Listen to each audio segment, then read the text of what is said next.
course, I care about these things, and I care immensely about these things.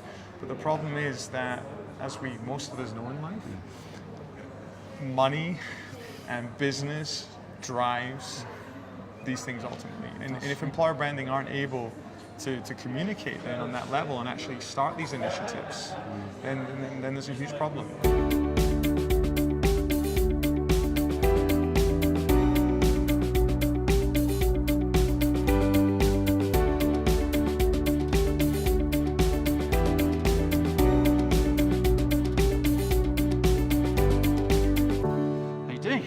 Very good, thanks, Chris. I loved your talk today.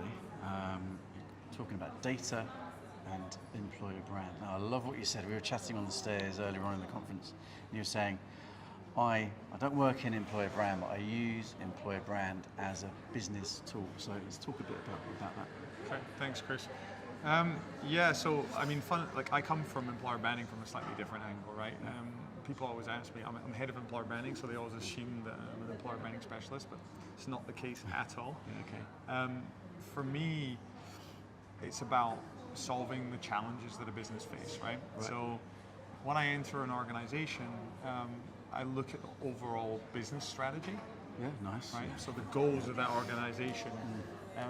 And then I think about, okay, how can talent and how can employer branding impact those goals? Yeah, nice, yeah. And what I often find is, or that I found, but people can correct me if they feel differently, is there's this gap between employer branding and C-level.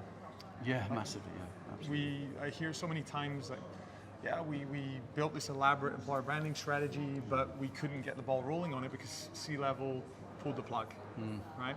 For me, that's a communication issue, right? So when I look at employer branding, I think, okay, what is the impact we're having on the org, right? I then break it down so I can then speak the language of C-level, which is about, for example, data, okay? I need to be able to show concretely how employer branding is impacting the business. Yeah, nice. So cost, for example, if we're talking about cost, they'll say they want to understand the ROI, right? So let's create some beautiful content, right? We need to attract lots of employees. Okay, but what's the cost of that and what's the actual ROI, right? What's the return on investment? And the only way you can do that is by having a conversation around metrics, right? About showing C-level that you understand, okay, what the North Star metric you have that you're following is in employer branding, in talent, and kind of then share the numbers around that. Yeah, nice. That's the approach I take, basically. Well, often it's, and I've done this myself in earlier in my career, where you talk about the marketing metrics as being the ROI, and of course they have a role to play, but there's one part of the bigger picture. So I love what you're talking about it being a business tool, because you know what, the more that we can all talk in the language of owners and leaders of a business who have investors to keep happy, or their own interest to keep happy, then the more that EB is going to be seen as the critical discipline that it actually is. And I love the fact you say I'm not really from the sector, but you are, because you're impacting it, which is great.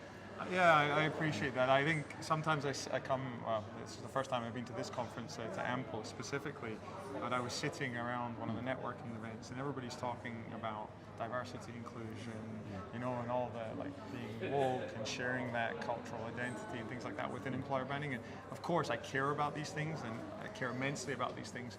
But the problem is that, as most of us know in life, money and business drives these things ultimately. And if employer branding aren't able to communicate then on that level and actually start these initiatives, then there's a huge problem. I've spent the past 3-4 years working with organizations, consulting with them, helping them to scale, helping them to downsize, right? Yeah. And the way that we've managed to kind of drive these internal initiatives, whether it's diversity and inclusion, right? This is a very difficult one to drive within an organization, because if a company's scaling, for example, it's just about, okay, bring the people as fast as you can. And you're like, well, we have 90% men, or you know what I mean? We have nobody on the senior leadership team and no women.